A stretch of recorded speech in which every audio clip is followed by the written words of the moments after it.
Olá, tudo bem com vocês? Eu espero que esteja tudo bem e que vocês tenham passado muito bem essa semana. Hoje eu tô aqui para falar sobre o livro A Mágica da Arrumação, da Marie Kondo.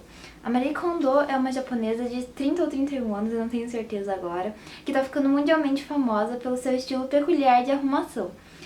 Esse livro foi lançado aqui no Brasil em 2015, eu não sei em que ano que ele foi lançado originalmente no Japão, mas foi um dos livros que mais me ajudou a conseguir me livrar de algumas coisas. Eu acho que vocês já devem ter percebido, talvez pelo estilo da minha decoração, por algumas fotos no Instagram, que eu sou muito acumuladora. Eu melhorei bastante desde que eu voltei da Coreia, porque lá aconteceu um incidente que realmente mudou a minha vida, que foi tipo minha casa não pegou fogo, mas foi, sabe aquele momento que você tem que sair da sua casa e você tem que levar só algumas coisas, tipo, na emergência? Algum dia eu conto essa história se vocês quiserem, mas isso realmente mudou a minha vida e esse livro me ajudou a meio que lapidar essa mudança no meu padrão de consumo e de acumulação de coisas.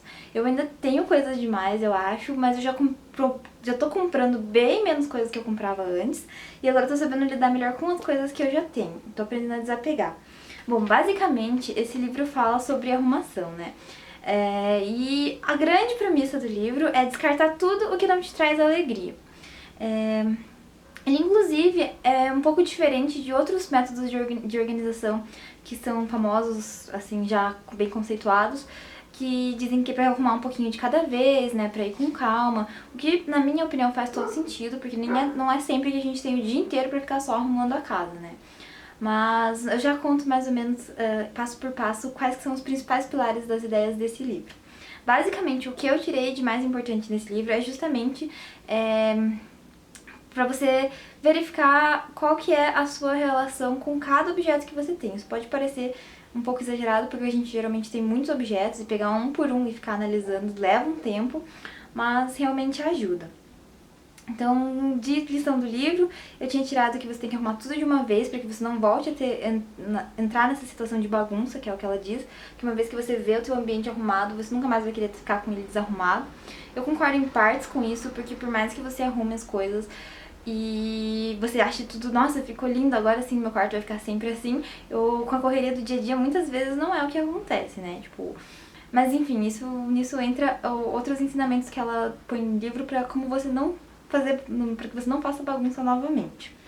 Eu também achei muito interessante que ela associa muito a organização ao estilo de vida que a pessoa vai ter, o que também faz todo sentido, porque pessoas organizadas geralmente têm um estilo de vida mais organizado, tendem a ser, assim, pessoas que se planejam mais ou que não toleram muito ficar no caos, assim. E isso é uma coisa meio contraditória pra mim, porque eu adoro me planejar, mas eu vivo no meio do caos, assim, e uma vez por semana eu arrumo tudo e durante a semana eu vou desarrumando tudo de novo. Mas, enfim. E a relação de grande agradecimento, de gratidão que ela tem pra com os pertences. É até um pouco bizarro, na verdade, porque ao longo do livro ela fala muito com os objetos dela. Ela fala que ela chega em casa, tira o sapato e meio que diz mentalmente pro sapato: obrigado pelo esforço e pelo dia de trabalho duro hoje, você merece repousar. É meio bizarro de pensar nisso, mas fazendo uma analogia com a sanidade mental, é uma coisa legal, assim, de se fazer. Porque você aprende a dar valor todos os dias às coisas que você tem. E você também, nesse negócio de você pegar o teu sapato pra agradecer, você já pega e leva ele pro lugar. Bom, eu encontrei uma página na Veja, site da Veja, me julguem, que resume muito bem os 10 mandamentos principais do livro. E eu vou ler eles só os mandamentos, daí depois vocês, se quiserem, vão no site, eu deixo o link aqui na descrição, e daí vocês leem a reportagem completa. Basicamente, o primeiro mandamento é arrumar tudo de uma vez, que é aquilo que eu tinha comentado antes, que ela diz que se você arrumar a casa toda de uma vez, você nunca mais vai querer voltar àquela situação. O primeiro passo é descartar, ou seja, não adianta nada você querer arrumar suas coisas se você tem coisas demais e não tem lugar para suas coisas. Você tem que se livrar de tudo que não te traz alegria, ou seja, tem coisas que a gente guarda e a gente nem sabe por que a gente tá guardando, né? E eu não tô falando das coisas que a gente não usa pra nada, mas que tem motivo sentimental, porque a gente sabe que a gente guarda algumas coisas inúteis, mas é porque a gente gosta delas por determinados motivos. Mas tem coisas que a gente nem gosta e nem são úteis, e a gente acaba guardando mesmo assim. Essas são as mais fáceis de descartar. A quarta regra seria separar as coisas por categoria, o que ajuda muito nesse processo de seleção e de descarte, doação, essas coisas. A quinta dica é dar visibilidade às coisas, porque quando você vê as coisas, você tende a usar elas mais.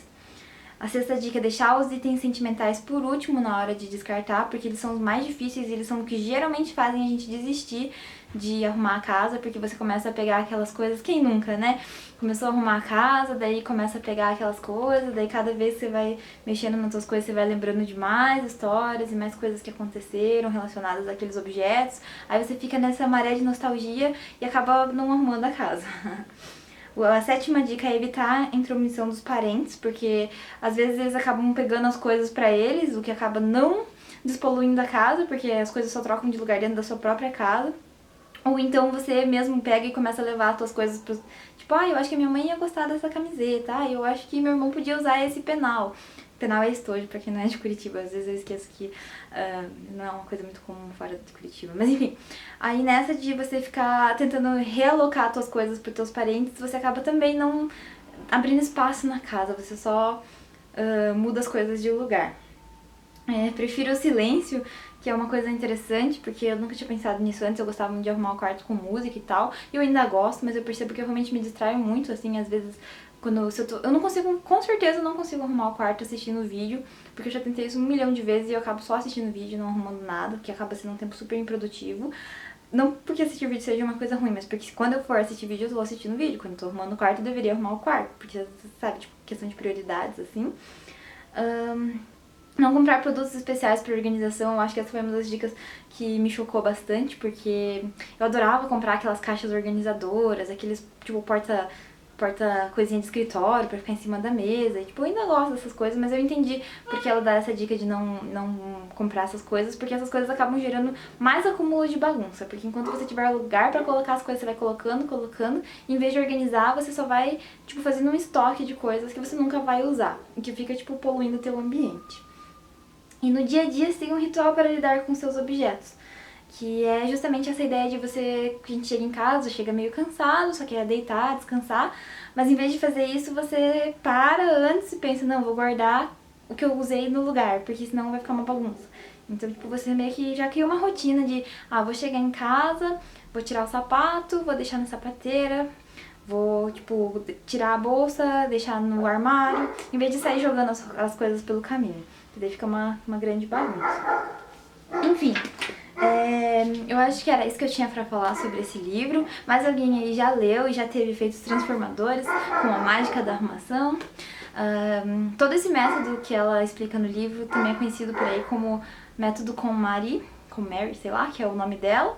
E, assim, pra mim funcionou, mas eu acho que talvez eu tenha que ler o livro de novo ou tenha que tirar mais alguns dias pra fazer de novo, porque apesar de eu ter conseguido tirar bastante coisa, eu já acumulei bastante coisa de volta.